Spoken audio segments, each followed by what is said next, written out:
Assalamualaikum warahmatullahi wabarakatuh. Waalaikumsalam warahmatullahi wabarakatuh. Bismillahirrahmanirrahim. Alhamdulillahi rabbil alamin. Wassalatu wassalamu ala ashrafil anbiya'i wal mursalin Sayyidina wa maulana Muhammadin wa ala alihi wa ashabihil mujahidin at-tahirin, amma ba'du. Saudara-saudara kaum muslimin rahimakumullah. Pada pertemuan terdahulu kita sudah membicarakan orang-orang yang menjadi teman-teman setan dalam kehidupan di dunia ini. Maka pada pertemuan kali ini kita akan membicarakan tentang siapa yang menjadi musuh-musuh setan di dalam kehidupan. Dengan satu catatan, berbahagialah mereka yang menjadi musuh-musuh setan, tetapi celakalah mereka yang menjadi teman-teman setan. Bagaimanapun juga di dalam kehidupan ini, apabila orang telah memproklamirkan bendera permusuhan kepada kita, maka kita tentu seharusnya bersikap waspada dan mawas diri. Demikian juga iblis dan seluruh bala tentaranya yang terdiri daripada setan-setan. Mereka telah mengibarkan bendera permusuhan kepada Nabi Adam dan anak cucunya, kepada kita umat Rasulullah sallallahu alaihi wasallam. Akan sengsara dan celaka jika kepada iblis dan setan yang telah nyata-nyata mengibarkan bendera permusuhan itu kita mengadakan toleransi, mengadakan kerjasama, dan menjadi budak yang memperturutkan kemauan daripada iblis dan setan.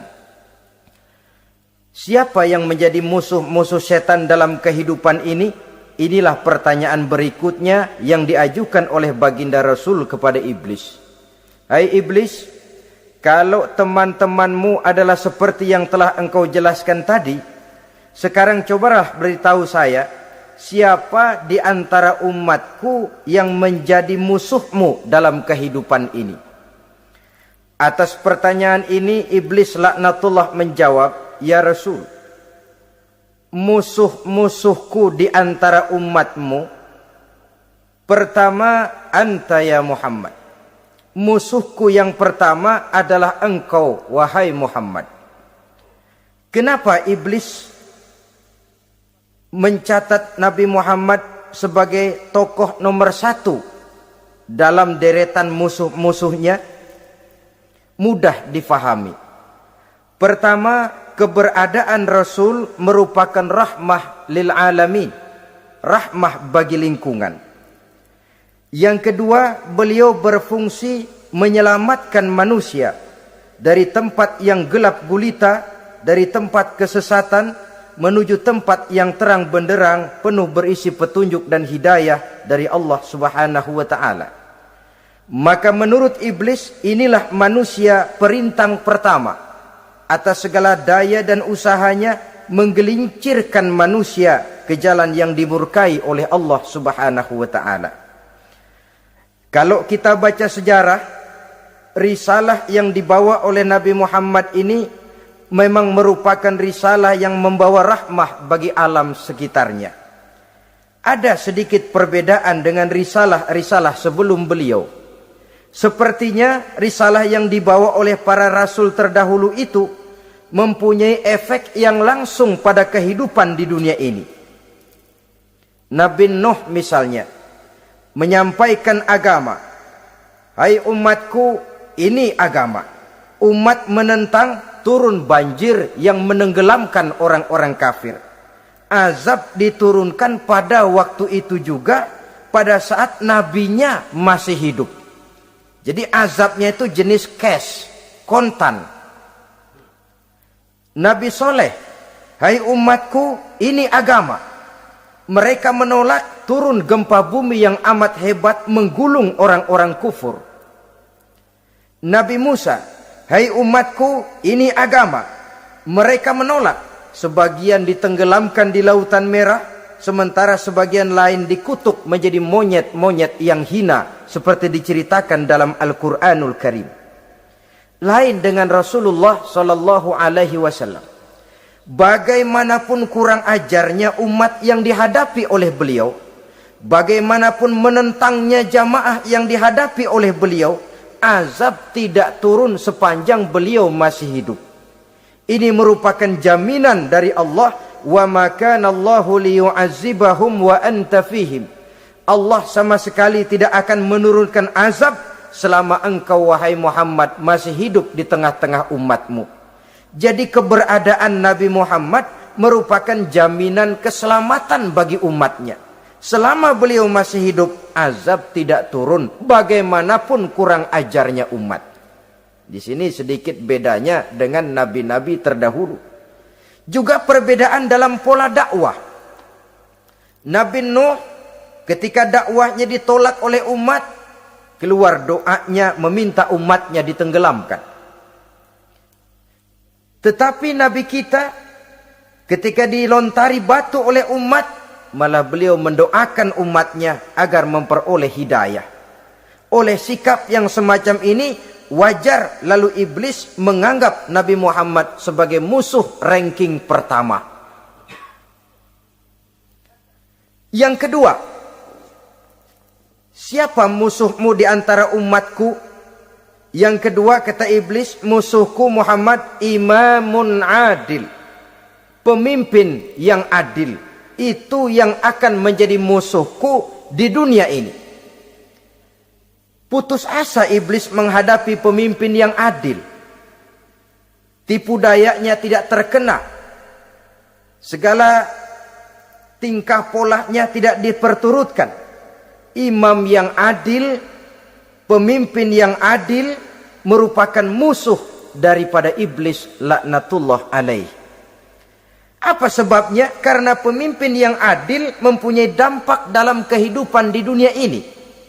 Melindungi orang banyak, menenteramkan orang banyak. Makin aman, tentram, tenang situasi dan kondisi, makin mudah orang melaksanakan ibadah. Makin tekun orang melaksanakan ibadah, makin dekat dia dengan Allah. Makin dekat manusia dengan Allah, makin jauh dia dari iblis. Sebab dua hal ini selalu kontradiktif. Jika kita jauh dari Allah, tentu dekat dengan iblis. Jika kita jauh dari iblis, harus dekat tentu dengan Allah. Dan begitu selanjutnya. Dalam kaitannya dengan kehidupan kita sekarang, saudara-saudara, disinilah perlunya mempersiapkan manusia. Membangun manusia itu jauh lebih sulit daripada membangun jembatan. Membangun manusia itu lebih sulit daripada membangun gedung-gedung bertingkat. Termasuk membangun dan mempersiapkan calon-calon pemimpin yang adil di masa yang akan datang. Membangun jembatan penting. Tapi lebih penting daripada membangun jembatan adalah membangun manusia yang bikin jembatan.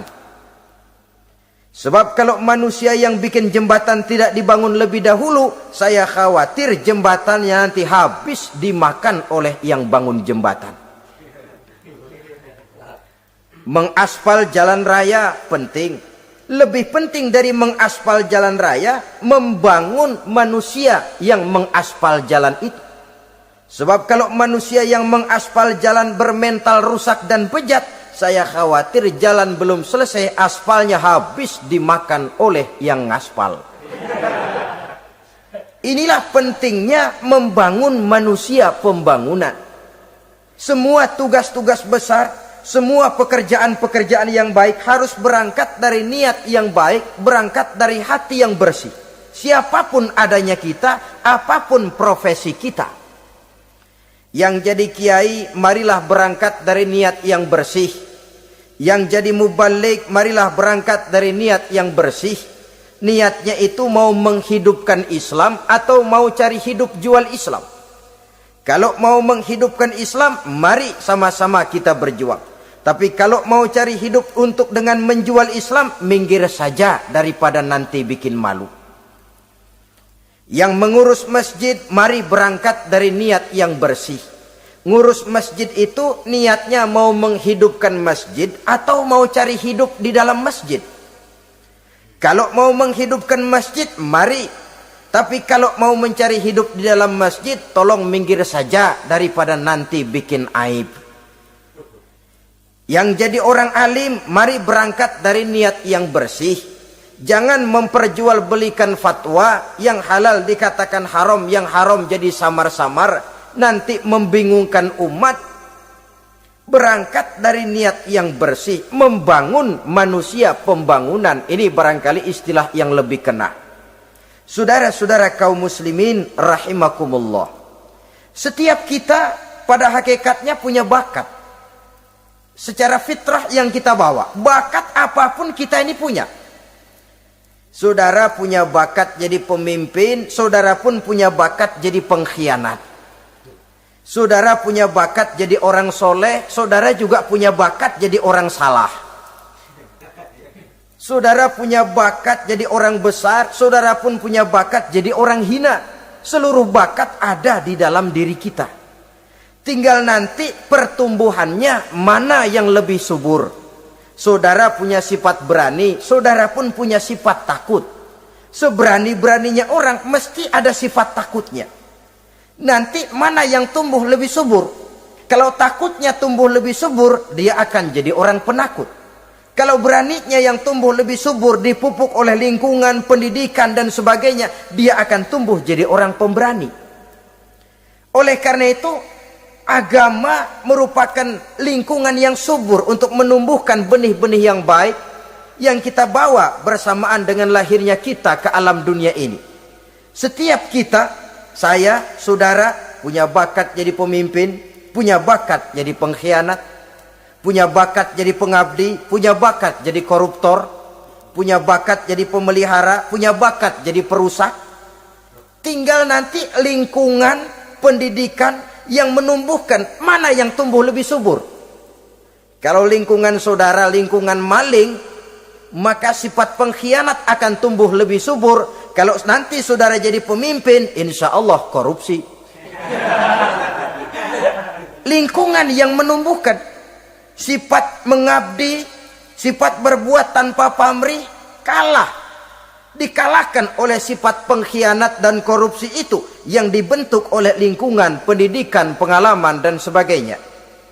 Oleh karena itu, secara dini agama menanamkan, menyuburkan fitrah-fitrah yang baik yang kita bawa bersamaan dengan hadirnya kita dalam kehidupan ini. Sebab itu seorang penyair bernama Syauqi mengatakan dalam sebaik syairnya, waladatka ummuka ya ibna adam bakian wan nasu haulaka yadhakuna surura. Hai manusia, pada saat kamu dilahirkan kamu menangis dan orang lain di sekelilingmu ketawa. Kakek senyum dapat cucu baru, paman gembira dapat keponakan baru, sementara kita yang lahir menangis. Betul apa benar? Apa ada saudara yang begitu dilahirkan terus nyengir? Saya kira kabur dukunnya itu. Setiap kamu hai manusia lahir dalam keadaan menangis, orang sekelilingmu tertawa. Karena itu katakan kepada mereka yang senyum di sekelilingmu, hai manusia, pada saat saya dilahirkan saya menangis dan kamu semua tertawa. Baik manusia. Tapi nanti pada satu saat harus terjadi kebalikannya. Kalau dikala saya lahir saya menangis dan kau semua senyum, nantilah manusia. Kalau satu saat saya meninggalkan alam dunia ini, saya akan berangkat dengan senyum. Dan kalian semua akan berurai air mata. Kalau perlu dari Sabang sampai Merauke kibar bendera setengah tiang. Kalau perlu. Jangan terbalik, kita mati melotot orang malah gembira. Karena hidup selalu membawa sifat-sifat yang merusak. Inilah orang kedua yang menjadi musuhnya iblis dan beruntung menjadi musuh iblis. Siapa? Imamun adil, pemimpin yang adil. Saudara-saudara kaum muslimin rahimakumullah. Yang ketiga musuh iblis, ghaniyun mutawadhi. Orang kaya yang rendah hati. Orang kaya yang tidak sombong. Kaya apa saja. Baik kaya oleh karena ilmu, orang yang kaya karena ilmu disebut orang alim. Baik kaya karena materi, orang kaya karena materi dinamakan hartawan. Baik kaya karena kedudukan, orang yang kaya karena kedudukan dinamakan pejabat. Orang kaya yang rendah hati itu musuh iblis. Beruntung dia menjadi musuh iblis. Iblis tidak senang ada orang kaya tidak sombong. Tapi iblis paling senang kalau ada orang kaya sombong. Lebih senang lagi iblis kalau ada orang miskin sombong. Masya Allah. Orang kaya sombong, walaupun iblis senang, orang masih bilang pantas saja dia sombong kaya, apaan aja punya. Udah miskin sombong, kira-kira yang disombongin apaan? Dalam segala bentuknya sombong ini Allah tidak senang, tapi iblis senang. Kenapa? Karena sponsor sombong iblis. Kan yang pertama kali sombong iblis toh. Ketika disuruh sujud kepada Nabi Adam, dia nggak mau. Ini kesombongan pertama yang terjadi dalam sejarah. Ketika ditanya, kenapa kau tidak mau sujud iblis? Ah, saya kan dibikin dari api, Adam dari tanah. I am the best. Saya lebih hebat daripada iblis, daripada Adam. Adam baru kemarin dibikin, saya sudah lama. Kata Allah, kamu sombong iblis, ini surga bukan tempat orang sombong. Keluar! Terusir dia dari surga. Jadi kesombongan pertama adalah kesombongan yang dilakukan oleh iblis, dan dia tanamkan itu kepada kita supaya jadi orang sombong. Karena itu sombong ilmu Allah nggak senang, tapi iblis senang. Mentang-mentang ada ilmunya. Nih, satu-satunya ustadz di sini ya. Semua mesti ngaji sama gue. Kalau nggak ngaji sama gue, Islamnya kurang tapi bener. Sombong karena ilmu. Sombong karena pangkat. Mentang-mentang pakai bintang di pundak, jalan pundak duluan. Yang wajar saja hidup ini. Sombong harta pun begitu. Kaum muslimin rahimakumullah. Orang kaya yang rendah hati dimusuhi oleh iblis, tapi dicintai Allah, dicintai Rasul, dicintai malaikat. Caranya bagaimana? Kembali kepada satu kesadaran bahwa pada saat terlahir ke alam dunia ini tidak ada yang pernah kita bawa. Kalau sekarang kita punya rumah, punya kebun, punya kendaraan, punya pabrik, punya segala macam benda, apa itu? Titipan. Pada suatu saat akan diambil kembali oleh yang menitipnya. Kalau titipan itu pandai kita jaga, pandai kita syukuri, titipan akan makin banyak. Sama juga kita dalam kehidupan. Kalau orang bisa kita percaya, saya mau pergi ke luar negeri, rumah saya titip kepada tetangga. Saya pulang dari luar negeri, isi rumah tetap tidak berkurang, malah dibersihi, malah disapu, dihilangkan kotorannya. Tentu bukan main syukur saya, girang saya. Akan bertambah kepercayaan saya untuk menitipkan apa saja. Ini makna la in syakartum la azidannakum wa la in kafartum inna azabi lasyadid. Kalau kamu pandai bersyukur, aku tambah nikmat. Tapi kalau kamu ingkar, azabku teramat pedih. Artinya apa? Nikmat bisa berubah menjadi azab kalau kita tidak pandai mensyukurinya.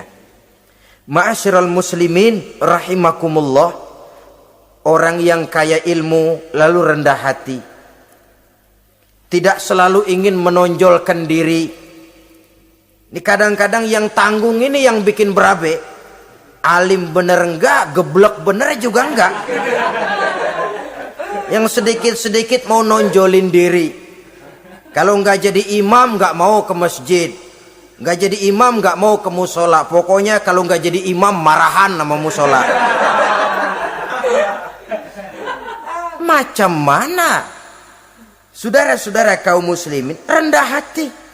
Tidak selalu ingin menonjolkan, sebab orang yang selalu ingin menonjolkan dirinya biasanya orang yang kekurangan kepercayaan kepada kemampuan dirinya sendiri. Dia selalu ingin dinomorsatukan. Dia selalu ingin ditempatkan pada ranking teratas. Dia tidak percaya diri. Orang yang percaya diri dapat bersikap wajar dalam kehidupan. Begitu juga kaya karena harta, dengan menyadari bahwa harta bagaimanapun banyaknya titipan dari Allah. Pada suatu saat akan kembali. Dia harus dimanfaatkan sesuai dengan kehendak yang menitipnya. Begitu juga kaya oleh karena pangkat, kedudukan, dan jabatan. Pada suatu saat jabatan itu akan hilang dari diri kita. Karenanya sering saya jelaskan bahwa pangkat di dunia ini yang paling tinggi pensiun. Titel yang paling akhir almarhum. Saudara setuju atau tidak, titel itu akan saudara dapat. Bagaimanapun kita cinta kepada pangkat, kedudukan, entoh pada akhirnya suatu saat akan sampai kepada posisi yang namanya pensiun. Kalau sadarlah kita kepada pemikiran ke arah sana, maka untuk mencapai kekayaan, baik kekayaan harta, kekayaan kedudukan, tidak lalu menghalalkan segala cara untuk mencapai tujuan. Tapi dibatasi oleh norma dan kaedah yang harus dia taati, baik kaedah agama maupun kaedah bernegara. Inilah orang ketiga yang menjadi musuhnya iblis, orang kaya yang rendah hati, orang kaya yang tidak sombong. Yang keempat, saudara-saudara, tajirun shadiq, pedagang, pengusaha yang jujur. Iblis gedek betul, benci bukan main sama pengusaha, sama pedagang yang jujur, yang tidak ngurangi timbangan, tidak nipu pembeli, tidak barang yang jelek dibilang bagus, atau yang bagus di atas, yang jelek di bawah, atau dicampur yang baik dengan yang jelek supaya kelihatan semuanya jadi baik.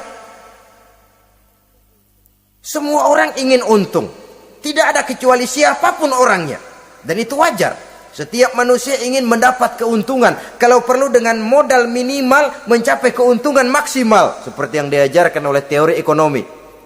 Itu kan yang namanya produktif kan.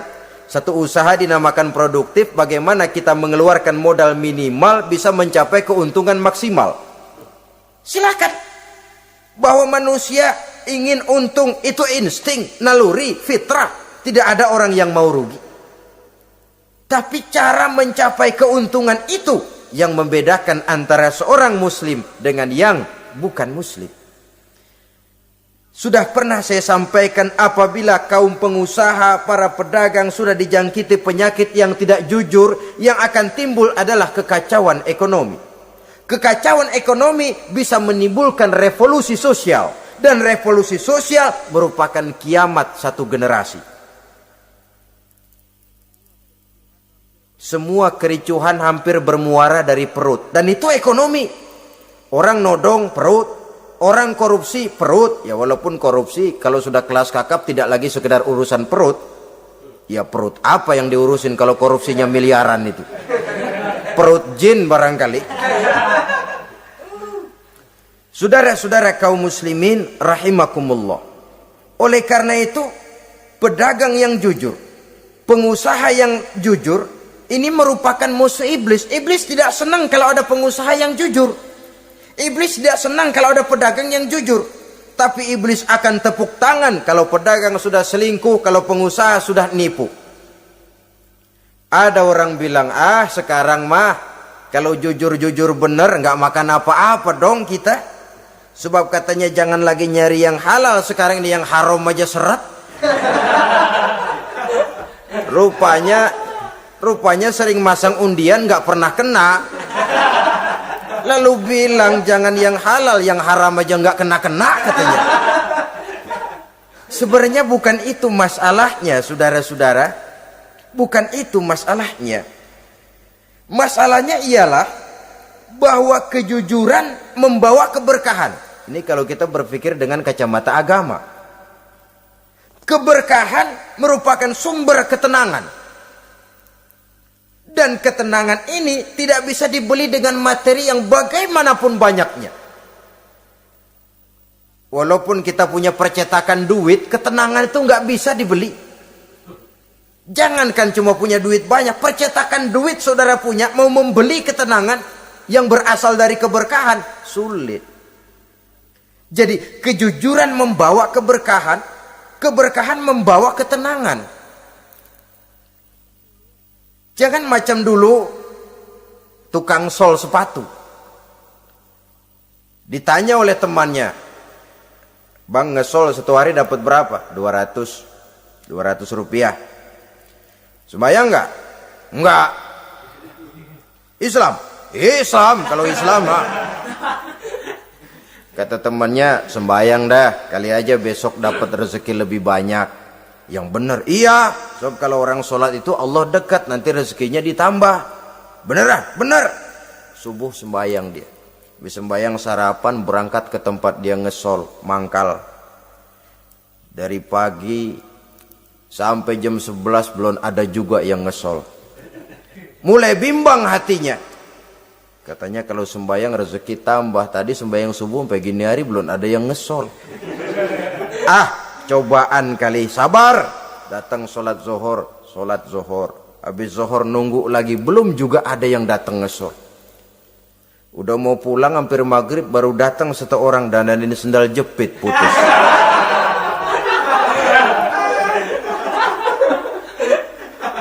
Sudah bayar 25 rupiah, pulang dia si tukang sol ini, ketemu sama temennya yang nyuruh sholat tadi. Ditanya, "Bagaimana penghasilan ini hari?" Apa dijawab? "Gua kapok deh sembahyang."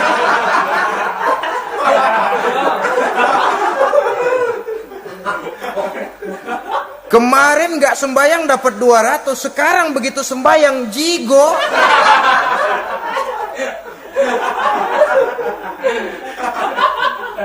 Dia tidak sadar bahwa dari kacamata agama, 25 rupiah yang membawa berkah jauh lebih baik ketimbang 200 uang panas.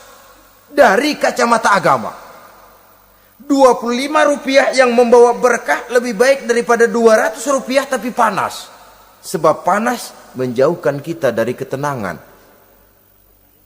Itulah sebabnya, maka pedagang yang jujur, pengusaha yang jujur menjadi musuh setan dan beruntung.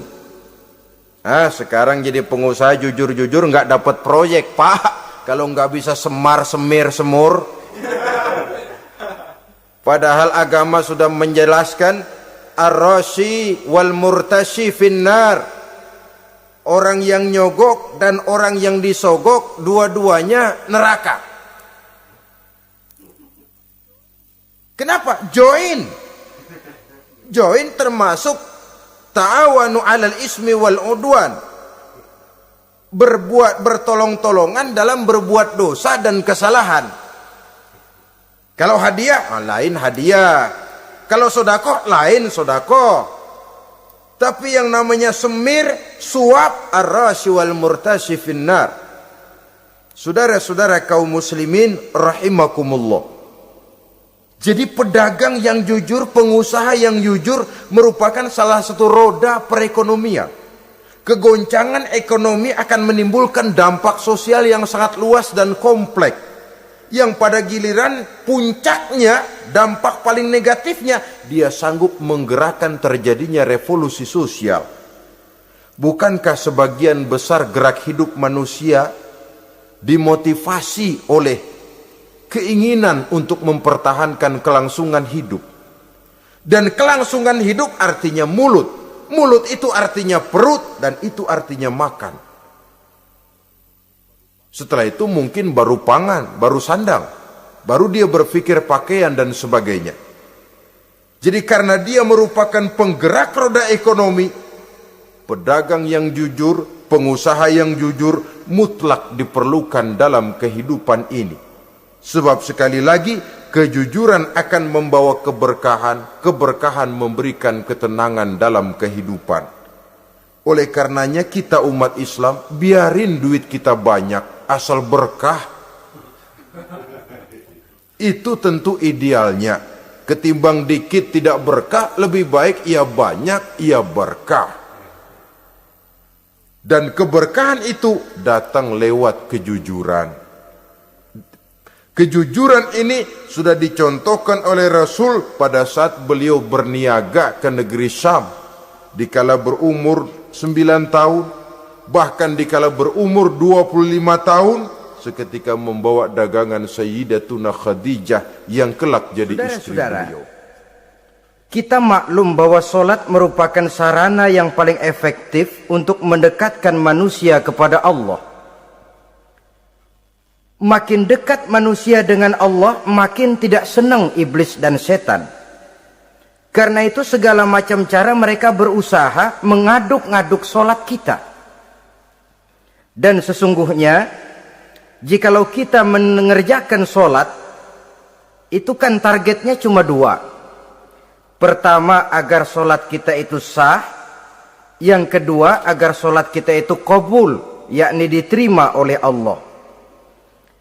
Kalau soal sah dan tidak, ukurannya gampang. Saya kalau ditanya orang, Pak, solat saya sah atau tidak? Saya bisa jawab. Saudara, solatnya syarat rukunnya cukup apa tidak? Cukup, sah. Itu kalau perkara sah. Tapi kalau sudah perkara qabul, Pak, solat saya diterima atau tidak oleh Allah? Ini saya tidak bisa jawab.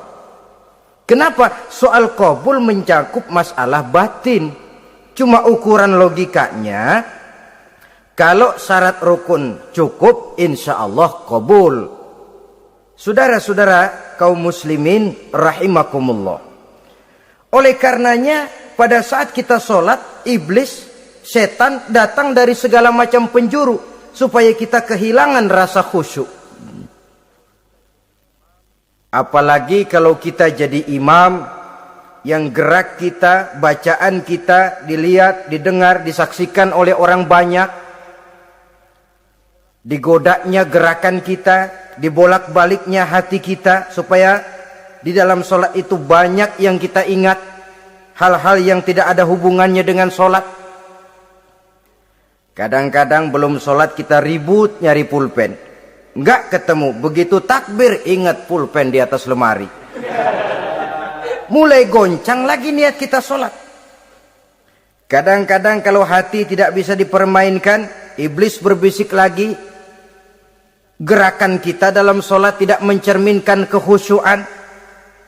Kalau gerak juga ternyata masih bisa khusyuk, bacaan kita dibuatnya kita seperti dikejar-kejar waktu. Sholat Isya misalnya, dengan cara kilat khusus, super singkat. Saya katakan tadi, apalagi kalau kita jadi imam, iblis mudah mendatangkan penyakit riya. Karena mengimami orang banyak, lalu supaya dikira alim, dibuatlah sholatnya itu mantep-mantep. Surahnya dicari yang panjang-panjang. Paling pendek sabihis sama wadduha. Tapi kalau sudah sholat sendirian, cukup inna a'toinakal kausar sama kul huwallahu ahad. Kayaknya khusyuk bukan main. Kalau imam, bahasanya dipaseh-pasehin kayak orang 16 tahun di Mekah. Usolli fardwal maghribi salah sarokaatin. Saudara-saudara kaum muslimin yang berbahagia. Oleh karena solat merupakan sarana yang paling efektif untuk mendekatkan diri dengan Allah, maka orang yang khusyuk di dalam solatnya merupakan musuh utama daripada iblis. Sekarang bagaimana bisa khusyuk caranya? Kalau khusyuk 100%, rasa-rasanya sulit. Untuk sampai ke arah sana orang memerlukan tahapan. Kepada Imam Ali karramallahu wajhah, baginda Nabi pernah memberikan satu tes case. Ali, saya ya Rasul, kalau kau bisa sholat 2 rakaat saja dengan khusyuk, aku kasih hadiah sorban. Baik ya Rasul.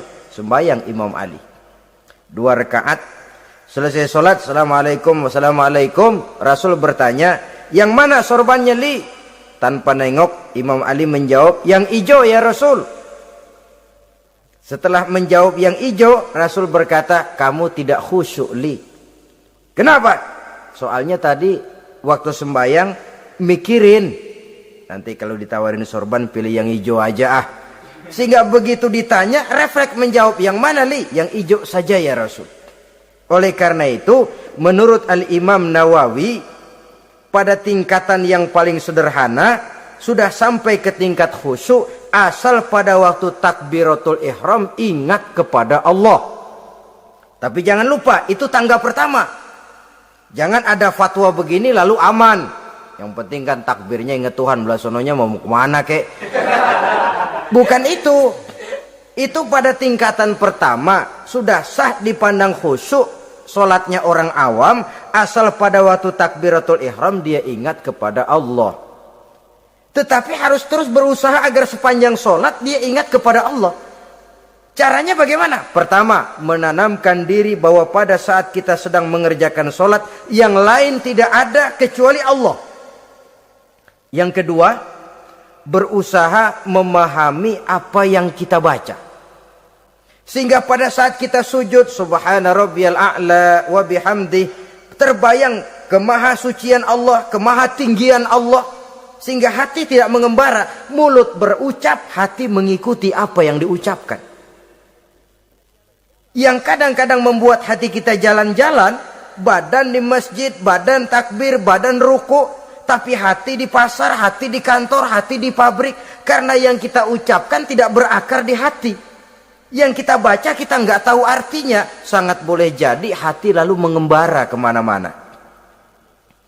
Jadi untuk menopang kekhusyuan ini, cara yang paling efektif, pertama, tidak ada yang lain pada waktu kita sholat kecuali Allah. Yang kedua, berusaha memahami apa yang kita baca.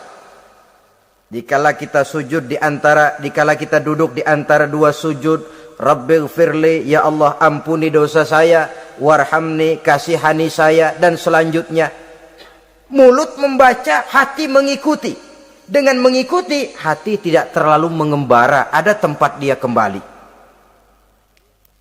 Saudara-saudara kaum muslimin rahimakumullah. Itu yang kelima. Yang keenam, yang menjadi musuh iblis, mukminun nasih. Orang mukmin yang suka memberikan nasihat. Orang mukmin yang suka memberikan petunjuk. Termasuk juru-juru dakwah, para mubaligh itu merupakan musuh utama iblis. Kenapa? Tiap hari iblis kampanye. Tiap hari iblis mengajak dengan segala macam cara yang kalau perlu dia berikan kamuflase. Dia berikan fata morgana. Kalau perlu yang haram dia bungkus dengan merek halal. Kalau perlu kejahatan dia bungkus dengan baju kebajikan. Istilahnya racun diberi merek madu. Dan itu wajar. Cuma kita tentu harus punya filter, daya saring positif agar tidak salah pilih. Karena iblis ini pintar betul. Kalau kita khusyuk dalam sholat, dia tanamkan kepada kita misalnya seperti tadi itu. Sholatmu memang hebat, khusyuk. Di kampung ini tidak ada orang yang sholatnya seperti kamu. Tertanam itu dalam hati kita, timbul ujub. Akhirnya, iya. Gue lihat-lihat di kampung sini kagak ada yang sembayangnya kayak gua. Nah, sudah masuk iblis. Jadi dia pandai mengikuti gerak hati dan irama denyut jantung manusia ini. Kemana kecenderungan manusia, ke situ dia masuk. Pendeknya iblis itu ibarat tukang joget, dia ngerti bener irama kendang. Saudara-saudara kaum muslimin rahimakumullah. Termasuk juru-juru dakwah, para mubaligh, orang yang suka memberikan nasihat ini. Mereka memberikan filter kepada umat, kepada jamaah, jangan sampai salah pilih. Dan iblis menyesatkan kita supaya kita salah pilih. Satu contoh ringan. Kalau di depan saudara ada dua buah gelas, yang segelas isinya jamu, yang segelas sirup. Kira-kira saudara minum yang mana? Jamu. Jamu apa sirup? Jamu. Sirup apa jamu? Jamu. Orang yang pikirannya panjang, dia pasti minum jamu. Pahit memang, getir memang, tapi besok badan sehat, tenaga kuat, gairah kerja ada, kreativitas timbul, semangat menghadapi kehidupan tumbuh. Orang mukmin, orang yang berpandangan jauh ke depan. Pandangannya panjang. Panjang kemana? Tidak cuma ke dunia, sampai juga dia memandang ke alam barzakh, ke akhirat. Sholat itu jamu, pahit. Ngaji, hadir di majelis taklim itu jamu, pahit. Sedekah jamu, pahit. Mengeluarkan uang untuk kepentingan orang lain, enak aja minta sumbangan, datang-datang yang nyari peres keringat banding tulang gue, lu datang-datang mau minta. Yang enak ngumpulin harta lalu bakhil bin pelit alias medit. Itu jamu. Saudara hadirin yang saya muliakan, sedekah jamu pahit, puasa jamu pahit, jihad jamu pahit. Tapi nanti begitu kita meninggalkan dunia, masuk ke alam barzakh, apalagi pindah ke akhirat, baru terasa, aduh nikmatnya dulu kemarin itu minum jamu, sekarang badan sehat, tenaga kuat, kerja semangat. Nikmatnya dulu saya waktu di dunia sholat, rajin ngaji, suka sodako, suka menolong orang. Sekarang terasa manfaatnya. Begitu saya berada di alam barzakh, apalagi sudah dibangkitkan di padang mahsyar di akhirat nanti, terasa seluruh kebajikan yang saya kerjakan. Nah, orang yang berpikir jangka pendek, cuma ngelihat yang ada di depan hidungnya saja, ngapain minum jamu getir, sirup nih, manis. Dia minum, dia ambil sirup, minum, manis memang pada waktu minum, tapi besok bibir jontor. Meninggalkan perintah Allah, sirup itu manis. Tidak sholat, manis. Tidak bayar zakat, sirup, manis. Tidak mau puasa, sirup, manis. Manis sekarang.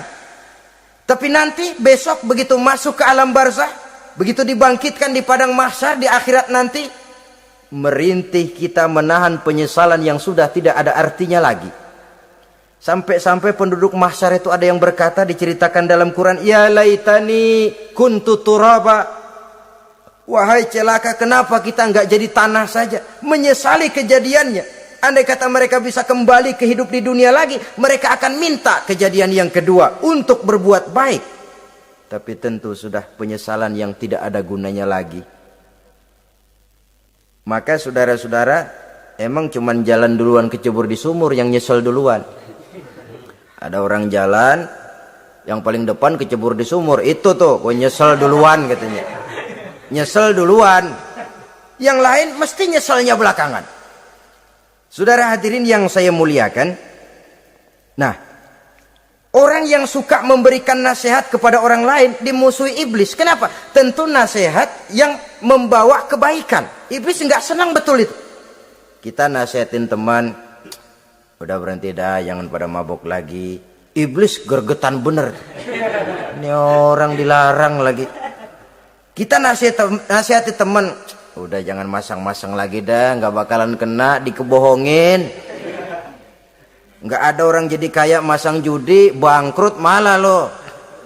Ini kan termasuk tipu daya iblis, judi dinamain sumbangan. Itu sama saja itu, madu, racun mereknya madu. Judi dinamain sumbangan. Kalau Kang Beca pada nyumbang. Kayak orang kaya lagunya.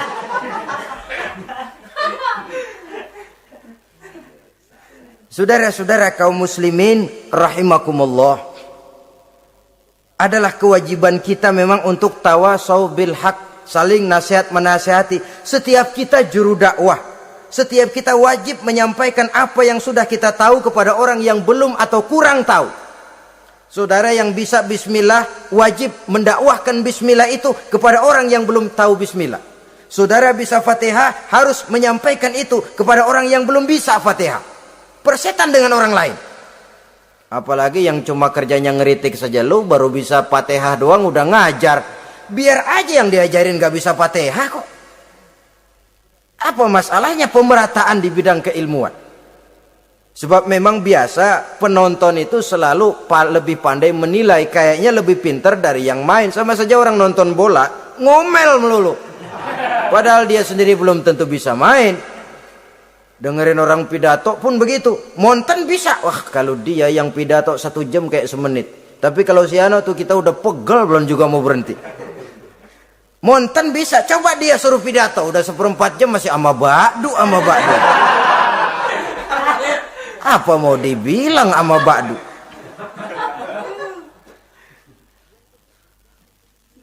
Yang ketujuh, yang menjadi musuhnya iblis, taibun sabitun ala taubatihi, orang yang bertaubat dan tetap di atas taubatnya. Secara jujur, tidak ada manusia yang tidak punya salah. Dan orang yang baik memang bukan orang yang tidak punya salah. Karena tidak ada orang yang tidak punya salah. Orang yang baik adalah orang yang apabila melakukan kesalahan dia segera sadar, dijadikannya itu sebagai pelajaran untuk tidak diulanginya lagi pada masa yang akan datang. Biasanya kita menghakimi orang pintar, kita nggak merasa bahwa kita juga punya kesalahan. Kalau kita ngelihat maling ayam kita teriak, padahal kita nyolong kambing. Lebih besar dari si maling ayam, merasa diri lebih benar dari yang lain, padahal kita lebih kotor dan lebih jelek. Hilang sifat introspeksinya. Yang kita musuhi, yang kita caci maki, tahu-tahu kita sendiri yang melakukannya. Saudara-saudara kaum muslimin, orang yang bertaubat dan tetap dalam taubatnya stabil, itu musuh iblis. Apa ada orang yang taubatnya nggak tetap? Ada. Yang istilah kita taubat sambal namanya. Kalau dia makan sambal kepedesan, taubat makan sambal. Besok mau makan kagak ada sambal, ngomel. Mana sambal? Kemarin udah taubat, sekarang mana sambal? Ini taubat yang namanya taubat sambal. Istighfar, habis istighfar nyolong lagi, istighfar lagi, besok nyolong lagi, istighfar lagi. Itu taubat yang tidak tetap namanya. Allah Maha Pengasih dan Penyayang dengan segala kebesarannya. Ia akan memaafkan segala perbuatan yang bersifat salah dari hamba-hambanya. Cuma manusia kadang-kadang yang tidak mau memaafkan dirinya sendiri. Amat dungu manusia macam ini, membiarkan dirinya hanyut berlarut dalam lembah dosa, sementara dia diberikan umur tidak digunakannya untuk bertaubat. Innallaha yaqbalu taubatal abdi ma lam yugharghir. Allah senantiasa akan menerima taubat seorang hamba sepanjang nafasnya belum sampai di tenggorokan. Kalau nafas sudah sampai di tenggorokan baru berniat taubat, kasib terlambat. Kayak Fir'aun. Fir'aun itu begitu ditenggelamkan di lautan merah, udah cengap-cengap mau mampus, baru ngomong dalam sekaratnya, amantu bi Rabbi Musa wa Harun. Kalau begini mah saya juga percaya sama Tuhannya Musa. Udah sekarat baru mau taubat, malaikat maut gemes banget dilelepin, mati.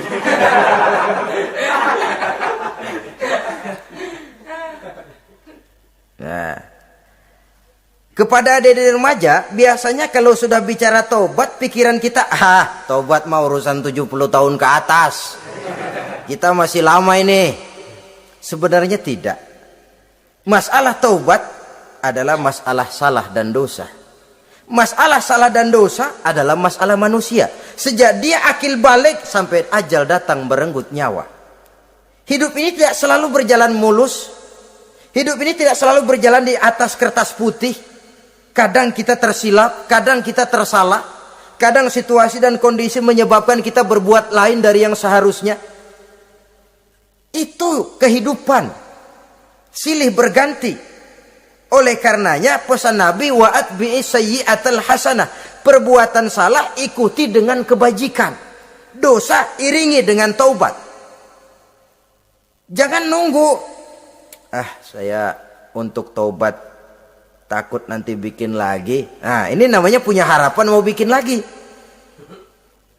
Nanti aja dah kalau tua-tuaan. Saudara, kalau dosa itu ditumpuk, itu sama saja kotoran yang menodai hati. Kalau kotoran gak rajin kita bersihin, dia akan berkarat. Dan kalau sudah berkarat, sudah sulit untuk dibersihkan. Itu makna ungkapan Imamul Ghazali, hati manusia sebening kaca. Lapisan dosa yang dia kerjakan adalah debu yang menutupi jernihnya kaca. Orang yang bersih dari dosa, dekat dengan Allah, hatinya jernih seperti kaca. Dari hati yang jernih, radarnya kontak kepada Allah. Sinyalnya nyambung channelnya itu. Getarannya hebat. Wajar kalau lalu dia bisa tahu apa yang besok akan terjadi. Diberitahu oleh Allah. Yang namanya ilmu laduni itu. Ilmu yang ditransfer langsung oleh Allah. Karena kebersihan hatinya. Mana ada orang gak belajar bisa pinter. Iya, kalau hatinya butek emang gak ada. Tapi kalau Allah mau berberangkat dari hati yang bersih, yang kontaknya nyambung kepada Allah, hati itu seperti kaca, kata Imam Ghazali. Dosa yang kita lakukan adalah debu. Kalau debu sedikit datang kita lap, datang lagi kita bersihin, datang lagi kita bersihin, insya Allah nggak sampai jadi noda di atas kaca itu. Tapi kalau nunggu debu itu sampai bertumpuk, besok aja ngelapnya dah, besok aja ngebersihinnya, bertumpuk dia, sulit membersihkannya. Walaupun kena, nodanya tentu tertinggal di atas kaca itu. Karena itu dalam kehidupan remaja misalnya, pemuda misalnya, kita tidak bisa menolak mode, tidak bisa menolak musim. Modenya disco, modenya breakdance, modenya joget, modenya jaipongan, mode. Pada waktunya habis, ya habis. Tapi bagaimanapun dia akan punya dampak, memberikan bekas dalam membentuk kepribadian. Dan ini efek yang tidak kita inginkan. Efeknya, bukan modenya itu. Jadi oleh karenanya saudara-saudara, masalah taubat bukan masalah 70 tahun ke atas, tapi masalah manusia sejak dia akil balik sampai ajal datang merenggut nyawa. Sepanjang nafas belum sampai di kerongkongan, Allah akan menerima taubat seorang hamba. Bahkan dalam hadis qudsi Allah menyatakan, "Lau amiltumul khotoya hatta mala'atis sama, thumma nadimtum fataballahu alaikum." Kalaupun kamu berbuat dosa sampai penuh langit dengan dosamu, kemudian kamu bertaubat dan menyesal, Allah pasti akan menerima taubatmu. Jadi orang yang taubat dengan sebenarnya dan tetap dalam taubatnya, itu musuh iblis. Tapi orang yang taubatnya angin-anginan, iblis demen banget. Dari sembahyang, besok mabok, besoknya lagi nyolong, besoknya lagi zina, besok taubat lagi. Kata iblis, surak, iya lu gocet dah Tuhan.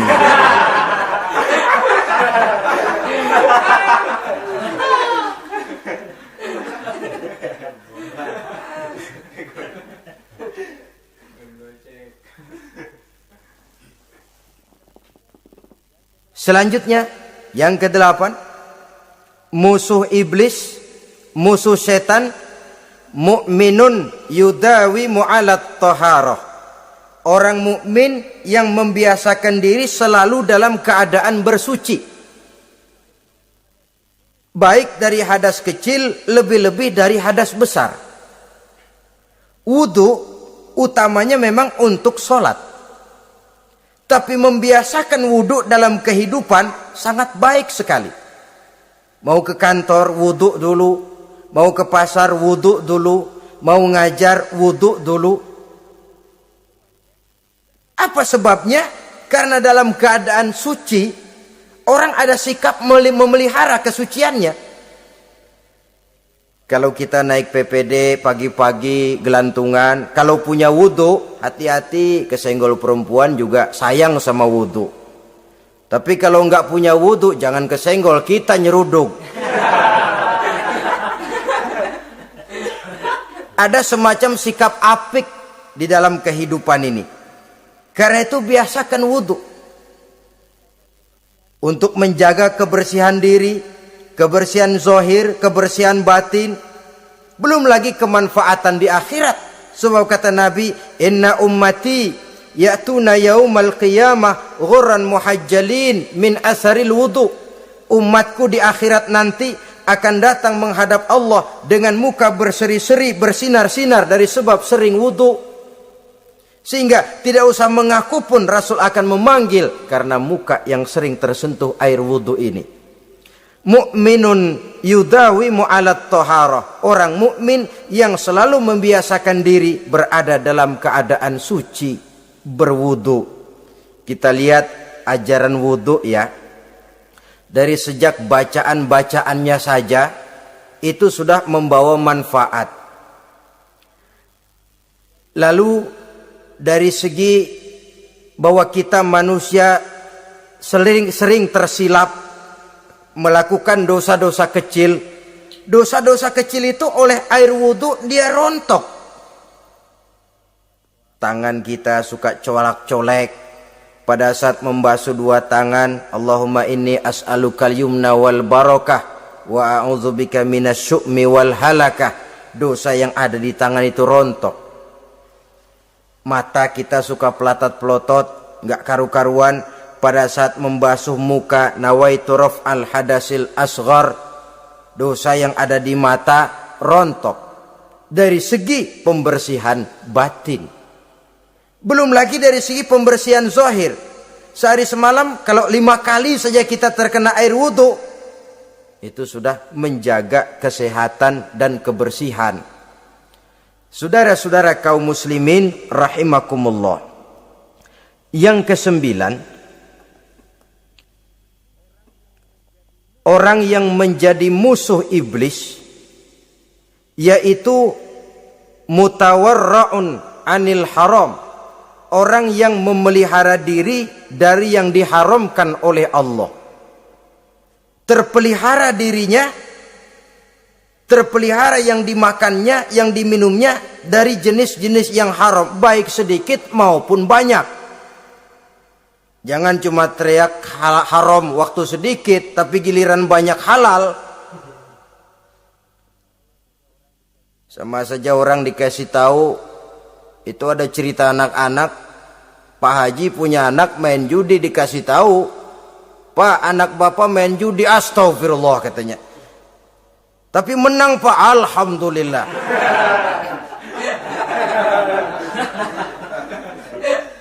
Ini kan sama saja, giliran sedikit dibilang haram karena dia nggak dapat jatah, begitu dapat banyak dan dia kecipratan jadi halal.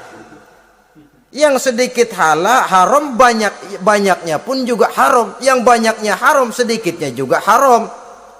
Ada orang bilang minuman keras kalau nggak mabokkan nggak haram.